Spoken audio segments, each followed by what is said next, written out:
जोंहा उदालगुरि जिल्लानि सिङाव गासै मोनबा जोंहा ब्लक दङ। सेन्ट्रेल UPPL नि बिथोन बायदियैनो जोङो बे हाबाफारिखौ मावफुंनानै दिनै फैयै फैयै जोंहा भैरबकुन्द ब्लक हिसाबै जोबथा जाफैबाय आरो बिथांमोना दिनै जा जोंनि बिथोन बायदियैनो मावफुंनानै मोजाङै मोजां फोजोबना होनाय जानाय जाबाय। गुबै थांखि मा दङ जे खेला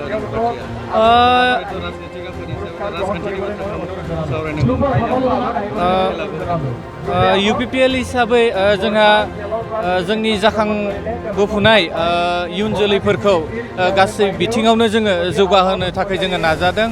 जोङो जेरै खेला दुलानि बे बिथिङाव जोङो जोंनि लाइमोन जाय गेलेगिरि बिथांमोन बेबायदि जोङो स्कप होनो नाजादों।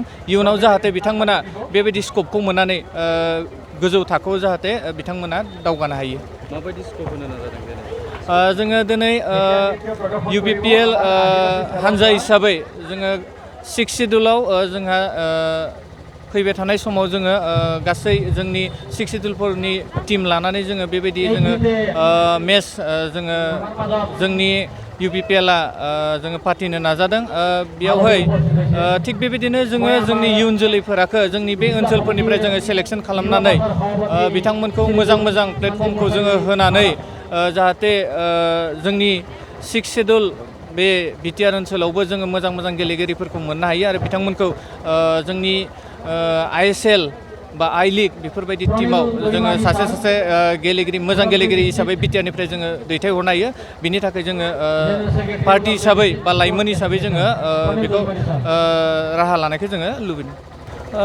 दिनै गुबुन गुबुन ब्लकफोराव गावबा गावनि सुबिदा बायदियै बिथांमोना प्राइज मानि हिसाबै होदों। जोङो दिनै भैरबकुन्द ब्लकआव उइनार हिसाबै बिथांमोना बा जोङो 30,000 जोङो थिक खालामनाय जादों उइनारनि थाखाय आरो रानार्स आपआ 20,000 रुपिस। जोंहा जोंनि जाय बिथांमोना दिनै चेम्पियन जागोन बिथांमोनखौ लानानै बा जोंहा गासै मोनबा ब्लकनि जाय बिथांमोना देरहानानै फैगोन जों बेखौ जिल्लायाव फाथिगोन आरो जिल्लानिफ्राय जोङो मिरु लेभेलसिम जोङो हरनो नाजादों। बेखौनो थाखाय जोङो थिग खालामदों मिरु लेभेलसिम लांनो थाखाय। मानो होनना बुङोब्ला जोङो ग्राउन्ड लेभेलावल' बे मोनसे ब्लक लेभेलावल' खेला फाथिनानै जोंनि इयुन जोलैखौ जोङो जौगाहोनो हानाय नङा। ओंखायनो जोङो सेन्ट्रेल लेभेलसिम लांनानै जोंनि BTRआव जिहेतु टिम मोनसे जागोन बै टिमाव जाहाथे बिथांमोना जोंनि ओनसोलनिफ्राय बाहागो लानो हायो बिनि थाखाय बिथांमोनखौ बे स्कपखौ होनो नागिरदों। इयुन लाइमोनफोरनि थाखाय मा खावलायगोन बा मा मेसेज हरगोन? लाइमोनफोरखौ आं बेखौनो खावलायगोन जिहेतु थांना थानो थाखाय खेला दुलायाबो मोनसे राहा दङ बा खेला दुलानि गेजेरजोंबो गावनि माने भबिसतखौ माने बानायनानै लानो हायो। जेरै जोङो फुटबलनि गेजेरजों जोंनि बर'नि गेजेराव दुर्गा दास बर' बा हलिचरन बिथांमोनखौ जों नुनो मोनदों आरो बिनि अनगायैबो गुबुन गुबुन खेलानि बिथिंजोंबो गावबा गावनि जिउखौ खुंना लांनो हायो। बिनि थाखायनो आं गासैबो जोंनि लाइमोन सेंग्रा सिख्लाफोरखौ जाहाथे मबाइल बा माबाफोरावहाय बेस्थ' थायालासिनो गासै बिथिङावनो मुखुब थानो थाखाय आङो खावलायनाय जाबाय। শ্ৰদ্ধাৰ কোকৰাঝাৰবাসী জনগণ, ইয়াৰ দ্বাৰা কোকৰাঝাৰ পৌৰসভাৰ অন্তৰ্গত অঞ্চলত বসবাস কৰা জনগণলৈ এটা জৰুৰী ঘোষণা আগবঢ়োৱা হৈছে।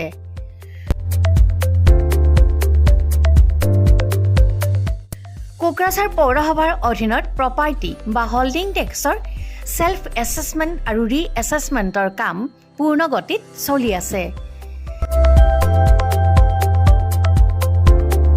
যিসকলে এতিয়াও সেল্ফ এছেছমেণ্ট বা ৰি এছেছমেণ্টৰ কামবোৰ সম্পূৰ্ণ কৰা নাই তেওঁলোকলৈ আমাৰ বিনম্ৰ অনুৰোধ, আপোনালোকে অতি সোনকালে অনলাইন যোগে সেল্ফ এছেছমেণ্ট আৰু ৰি এছেছমেণ্টৰ কামসমূহ সমাধান কৰি লওক।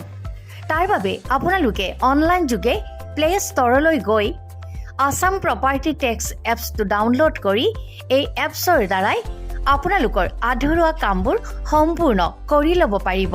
নতুবা play.google.com/store/apps/ৱেবছাইটৰ জৰিয়তেও আপোনালোকে আপোনালোকৰ কামসমূহ সমাধান কৰিব পাৰিব।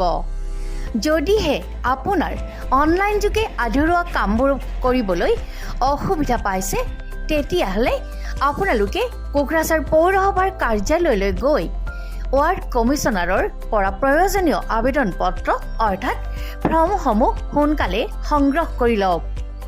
বিতংকৈ জানিবলৈ কোকৰাঝাৰ পৌৰসভা কৰ্তৃপক্ষৰ সৈতেও যোগাযোগ কৰিব পাৰিব।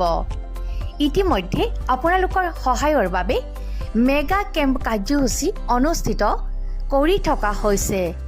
ধন্যবাদ।